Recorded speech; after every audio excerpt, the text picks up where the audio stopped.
Hi friends, Jayant ವ್ಲಾಗ್ಗೆ ಸ್ವಾಗತ. ಇದು ನನ್ನ ನಾಲ್ಕನೇ ವಿಡಿಯೋ.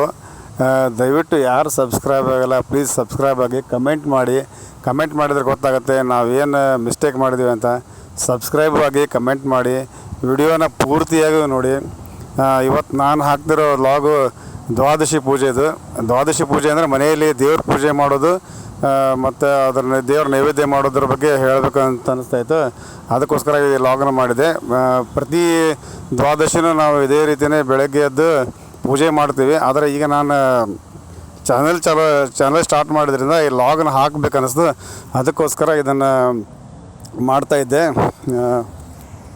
ಏಕಾದಶಿ ಉಪವಾಸ ಅಂದರೆ ಪೂರ್ತಿ ನಿರಾಹಾರ ಏನು ಮಾಡಲ್ಲ. ಮುಂಚೆ ಎಲ್ಲ ಮಾಡ್ತಾಯಿದ್ದೆ. ಈಗ ಸ್ವಲ್ಪ ಟಿಫಿನ್, ಉಪ್ಪಿಟ್ಟು, ಅವಲಕ್ಕಿ ಅದೆಲ್ಲ ತೊಗೊಂಡು ಬೆಳಗ್ಗೆ ಎದ್ದು ದೇವ್ರ ಪೂಜೆ ಮಾಡೋದು, ದೇವ್ರ ನೈವೇದ್ಯ ಮಾಡೋದು ಅದು ಮಾಡ್ತೀನಿ. ಅದ್ರ ಜೊತೆ ನಾನು ಕಂಪ್ನಿಗೆ ಬೇರೆ ಹೋಗ್ತೀನಲ್ಲ, ಹೀಗಾಗಿ ಸ್ವಲ್ಪ ಬೇಗನೆ ಎದ್ದು ಮಾಡಬೇಕಾಗುತ್ತೆ.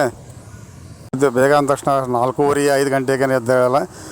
6 ಗಂಟೆಗೆ ಎದ್ದು ಇಡ್ಲಿ ಹೊತ್ಸ್ಕೊಂಡು ದೇವ್ರ ಪೂಜೆ ಮಾಡ್ತೀನಿ. ಸ್ವಲ್ಪ ಅನ್ನ ಪಾಯಸ ಅಂತ ನೈವೇದ್ಯ ಮಾಡ್ತೀವಿ.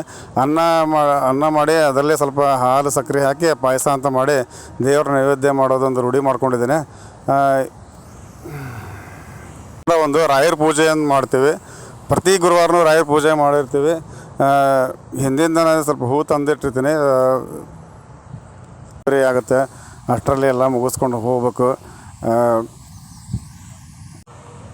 ಮನೆಯಲ್ಲಿ ನಮ್ಮ ದೊಡ್ಡ ಮಗ ಕಾಲೇಜಿಗೆ ಹೋಗ್ತಾನೆ, ಚಿಕ್ಕವನು ಸ್ಕೂಲಿಗೆ ಹೋಗ್ತಾನೆ. ಅವರು ಕೂಡ ಹೆಲ್ಪ್ ಮಾಡ್ತಾರೆ ಎಲ್ಲ. ಇವತ್ತು ದ್ವಾದಶಿ ಮತ್ತು ರಾಯರ ಪೂಜೆ ಎಲ್ಲ ಒಟ್ಟಿಗೆ ಕೂಡಿ ಬಂದಿದೆ. ರಾಯರ ಪೂಜೆ ಮಾಡೋದ್ರಿಂದ ನಮಗೆ ತುಂಬ ಒಂದು ಒಳ್ಳೆಯ ಒಂದು ಅನುಗ್ರಹ ರಾಯರ ಅನುಗ್ರಹ ಆಗಿದೆ. ಹೀಗಾಗಿ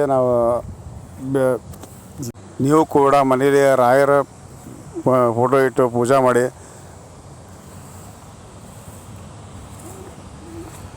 ರಾಘವೇಂದ್ರ ಸ್ವಾಮಿಗಳ ಅನುಗ್ರಹ ತುಂಬ ಒಳ್ಳೆಯದು. ಈ ರೀತಿಯಾಗಿ ನಾವು ಮನೆಯಲ್ಲಿ ಪೂಜೆ ಮಾಡ್ತೀವಿ.